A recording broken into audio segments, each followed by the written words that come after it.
తమాషాలుగా ఉందా ఒక్కొక్కళ్ళకి, అధికారులకి సరదాగా ఉందా మీకు? ఏమనుకుంటున్నారు మీరు? దిగొచ్చామనుకుంటున్నారా మీరు? తలకాయలు ఎగరికేయండి. ఇక్కడ దక్షుడి శివుడు ఎలా తీశాడు, వీరభద్రుడు ఎలా ఇసిరి నేలకేసి కొట్టాడు, అలా కొట్టగల మేము గుర్తుపెట్టుకోండి. గోల్డ్ అంత పేరుంది నాకు. రాజకీయాలకు రాకుండా నాకు నీరాజనాలు పట్టే జనం ఉన్నారు, పచ్చబొట్లు పెట్టుకున్న అభిమానులు ఉన్నారు. ఎంత బలంగా ముందుకెళ్తే వైసీపీని భవిష్యత్తులో ఇంకెప్పుడు వైసీపీ అనేది లేకుండా చేయొచ్చు. నేను ఆ రోజున చనిపోవడానికి సిద్ధంగా వచ్చి పార్టీ పెట్టాను. ఈ రోజున ఒక సత్యాన్ని ఆవిష్కరింపజేస్తాను.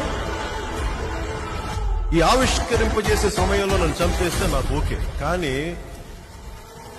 చైతన్యం లేకుండా పిరికితనంతో, కాంప్లిసెంట్ యాటిట్యూడ్ తోటి నిండిపోయిన ఈ భారత జాతిని, ముఖ్యంగా తెలుగు